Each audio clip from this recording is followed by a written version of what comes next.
Picture this. You are standing on the jagged limestone ramparts of Medina. The Mediterranean sun is a white-hot blade pressing against your neck. Below you, the blue horizon has vanished.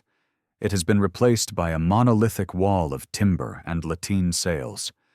The year is 1429. This is not a raid. This is an organized erasure. The Hafsid Caliphate has sent 18,000 professional warriors to claim this rock. You are a peasant. Your hands are stained with the dust of the fields, not the soot of the forge. You stand among 800 men, a fragile militia of shepherds and farmers clinging to rusted steel and stone walls. The math is simple. The math is brutal. For every one of you, there are 22 professional killers waiting to climb these walls. The weight of the atmosphere is physical. It is a systemic pressure that makes your lungs feel small. You are not a knight in gleaming plate armor. You are a component in a failing defensive system. You are the impossible math of the 15th century. To the invaders, you are not even an enemy. You are merely logistics to be cleared before the real conquest begins. But statistics do not account for the fatalistic resolve of the cornered. History is not always written by the many. It is often forged by those who refuse to be subtracted from the record. Today, the parched limestone of Malta will drink, and the ledger of the Hafsids will be stained with the cold arithmetic of a disaster they never saw coming. Before we explore this strategic anomaly, if you value the dark truths of history, hit like. And tell me in the comments, where are you listening from today? To understand the scale of the nightmare, you must understand the machine that arrived on your shores. The Hafsid Caliphate was not a mere collection of raiders. It was a monolithic hegemony. Under the rule of Abu Faris Abd al-Aziz II, the Hafsids had transformed into a regional superpower, a kinetic force that dictated the flow of trade and blood across the central Mediterranean. When their fleet appeared on the horizon of Malta in 1429, it wasn't a skirmish. It was a systemic erasure of an entire culture. 18,000 men, 18,000 professional, battle-hardened souls whose entire existence was dedicated to the art of conquest. This was a juggernaut of steel, silk, and absolute discipline. Imagine the sight from the cliffs of Magistral. The sea, once a source of life and trade, had been suffocated by timber. The Hafsid fleet was a black stain on the blue water, a wall of masts that stretched from one end of the vision to the other. These were not the coastal dhows of merchants. These were heavy transport vessels and agile galleys packed to the gunwales with the elite of North Africa. They brought with them the finest siege technology of the 15th century. They brought heavy mangonels capable of pulverizing limestone. They brought archers whose composite bows could rain death from distances your simple slings could never reach. They brought the terrifying reality of a professional war machine. The terror you feel is atavistic. It is a primal recognition of obsolescence. You are looking at a force that has already dismantled empires and humbled kings. To these 18,000 men, Malta was not a fortress. It was a speed bump, a minor logistical hurdle on the path to the larger prize of Sicily and the Italian coast. They moved with a terrifying rhythmic precision. When they landed at Marsamzet, it wasn't a chaotic scramble. It was a choreographed deployment. Tents rose like a white city of death across the scrubland. Fires began to dot the landscape, thousands of them, flickering like the eyes of a predator in the dark. The Hafsid soldier was a paragon of kinetic superiority. He was equipped with hardened leather armor, fine steel scimitars, and the psychological armor of a victor. He had been trained in the barracks of Tunis and Tripoli, fed on a diet of religious fervor and tactical excellence. He knew how to hold a line. He knew how to scale a wall under fire. He knew how to kill without hesitation. When you look down from the ramparts of Mdina, you aren't just seeing soldiers. You are seeing a physical manifestation of a paradigm shift.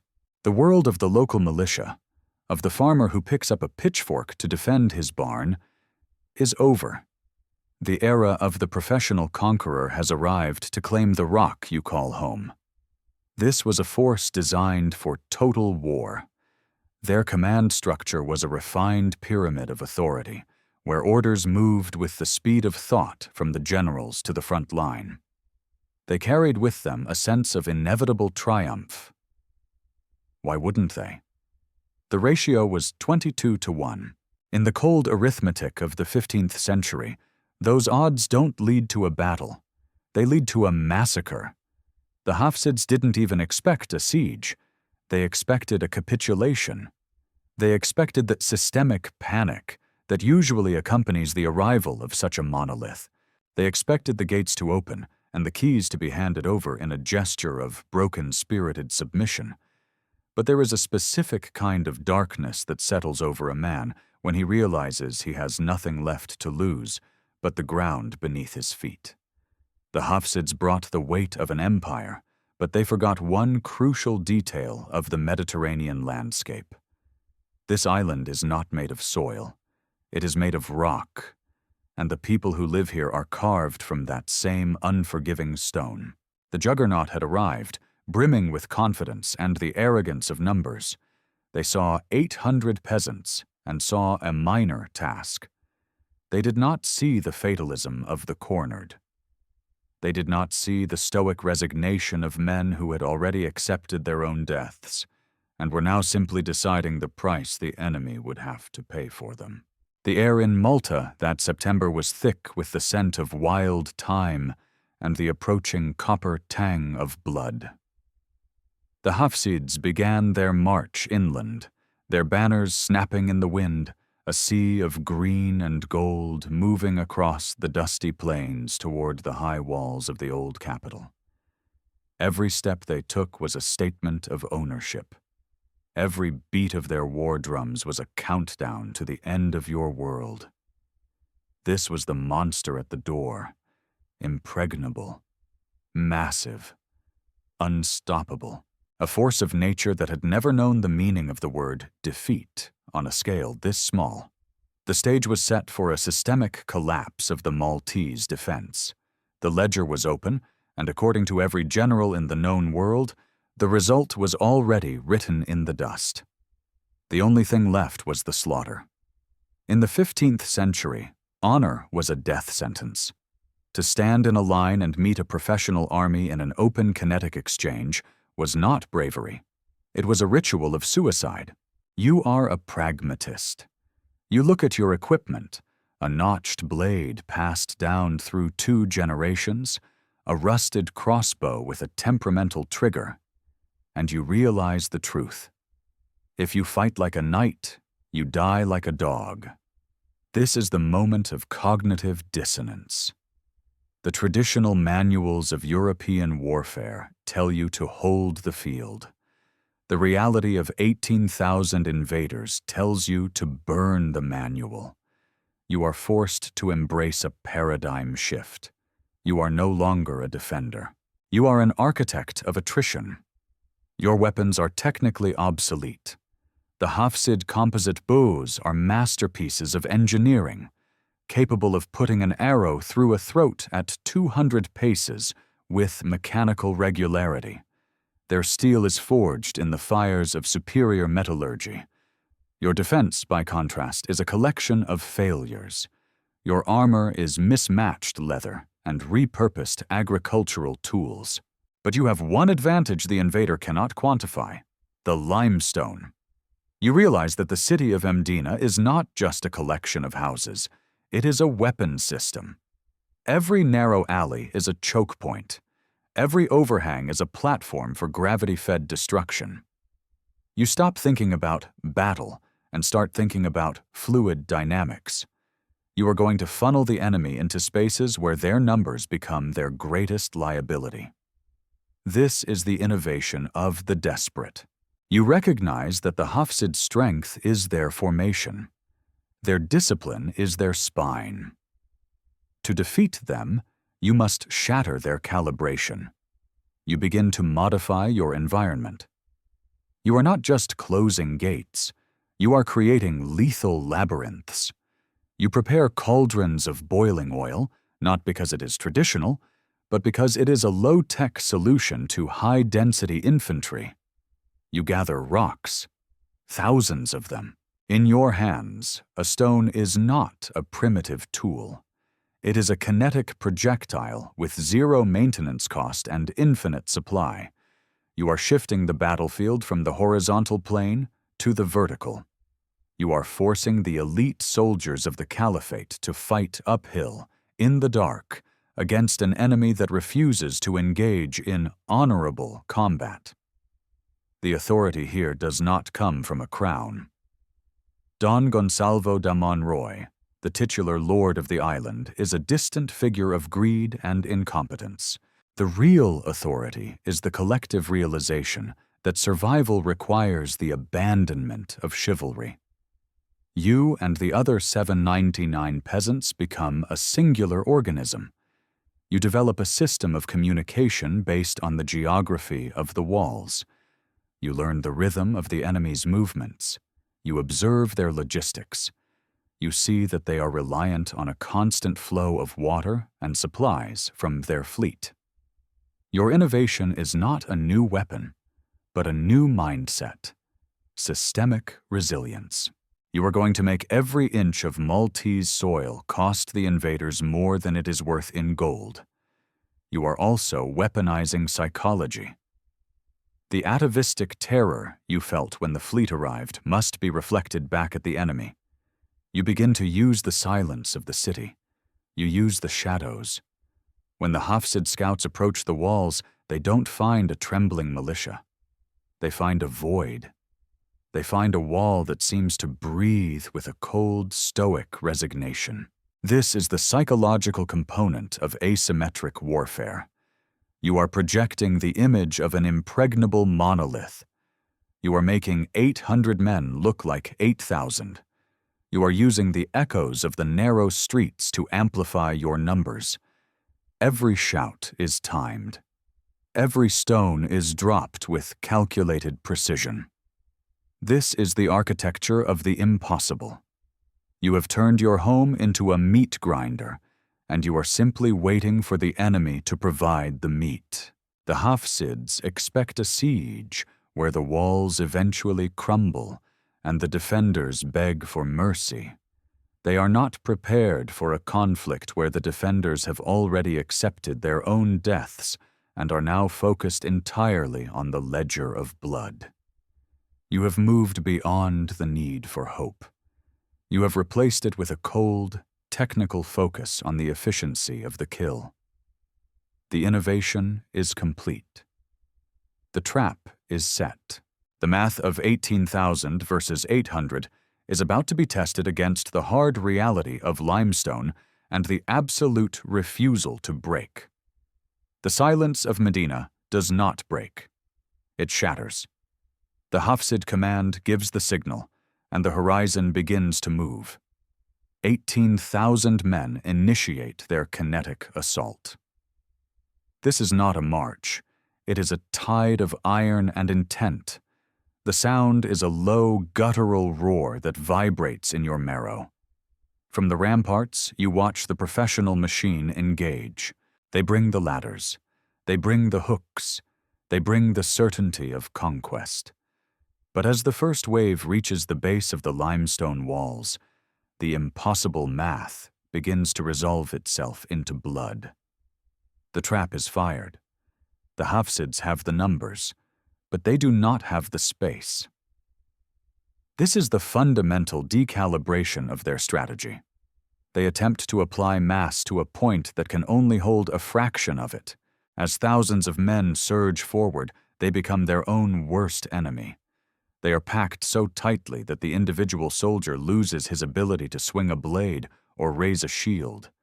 They are no longer an army. They are a compressed mass of humanity, a target that cannot miss. You stand above them, and you do not feel fear. You feel the cold, heavy weight of the rock in your hands. You drop it. The first wave is not just defeated, it is dismantled. The sound of limestone meeting bone is a wet, sickening crunch that rises above the screams. This is the meat grinder in its purest form.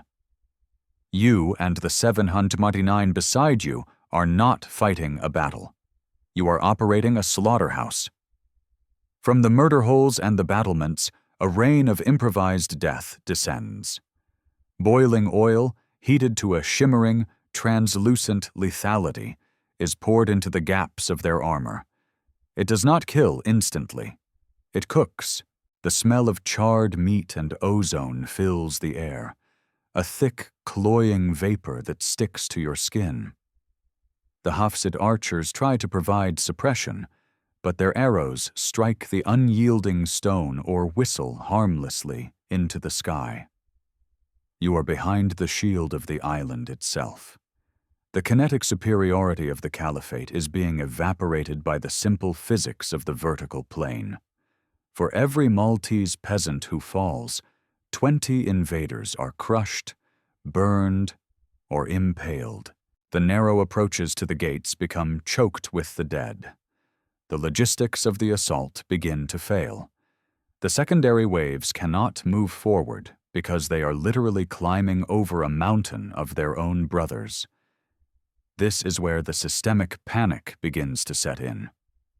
The elite warriors of the Caliphate, men who have seen the fall of great cities, find themselves trapped in a geographic nightmare. They are being annihilated by people they considered beneath notice. The psychological shock is a physical blow. You see it in their eyes, the moment the atavistic terror shifts from you to them. They realize that these 800 peasants are not defending a city. They are defending an existence. There is no negotiation here. There is only the rhythmic, stoic application of violence. You fire your crossbow. The bolt, crude and heavy, finds the gap in a captain's gorget. He falls, and the unit behind him hesitates. In that hesitation, the Maltese militia strikes. You don't just hold the walls.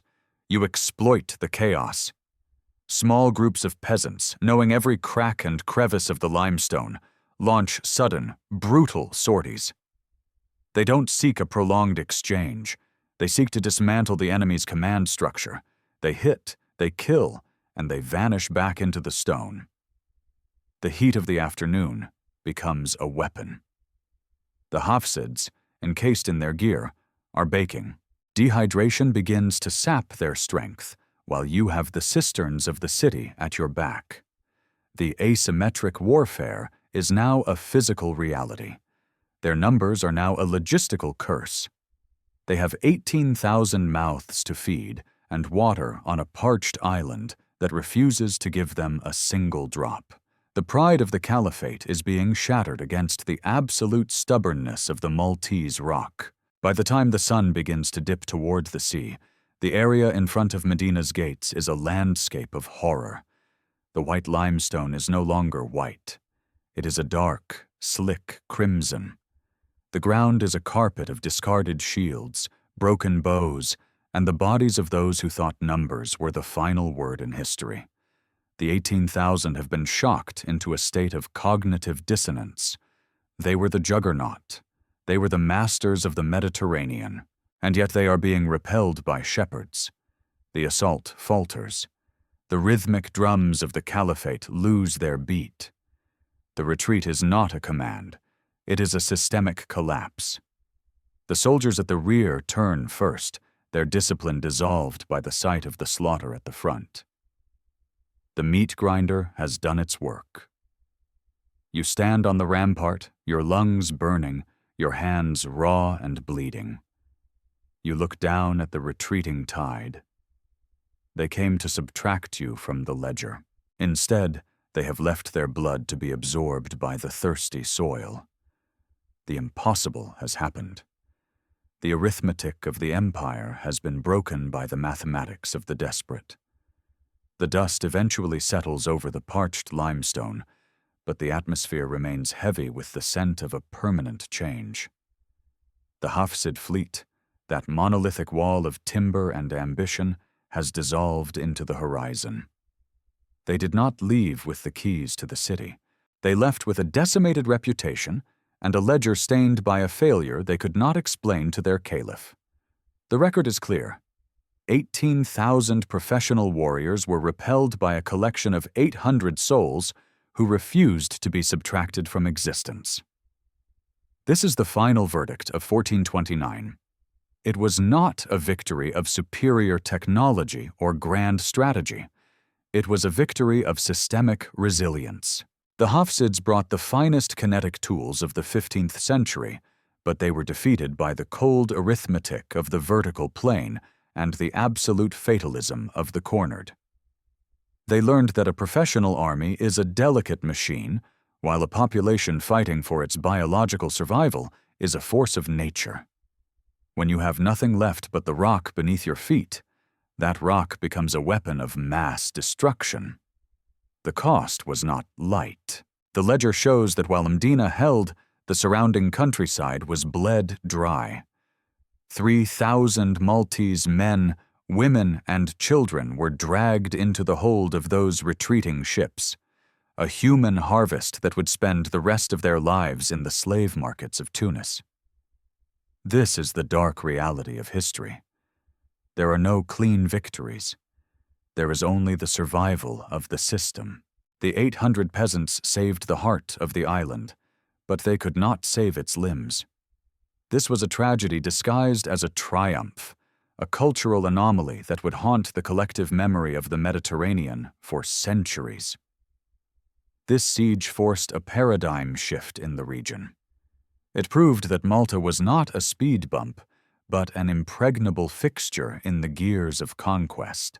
It set the stage for the Great Siege over a century later, establishing a blueprint for how a small, stoic force can dismantle a global superpower through sheer, unadulterated attrition. The innovation of 1429 was the realization that honor is a luxury of the safe, while survival is the only law of the besieged. As you stand on the walls today, the stones still feel the echoes of that kinetic exchange. The limestone doesn't forget. It is a permanent record of what happens when the math of the many meets the resolve of the few. History is not a textbook. It is a laboratory where the theories of empires are tested against the hard reality of the human spirit. The Hafsids came with a plan. The Maltese responded with a refusal. And in the end, the refusal was the more potent weapon. This brings us to a final heavy truth. In a world that prizes the newest technology and the largest numbers, we often forget that the most powerful system in existence is the human will to remain. When the monolithic forces of your life seem overwhelming, do you choose the systemic panic of the many or the fatalistic resolve of the few? History suggests that the rock you stand on is only as strong as your refusal to leave it. If this descent into the dark ledger of the past has resonated with you, subscribe to help the channel survive the algorithm. It is a machine of numbers, much like the Hafsid fleet, and your engagement is the only defense we have. Now I leave you with this. Is it the weapon that wins the war, or the geography of the soul that holds the line? Picture this. You are standing on the jagged limestone ramparts of Mdina. The Mediterranean sun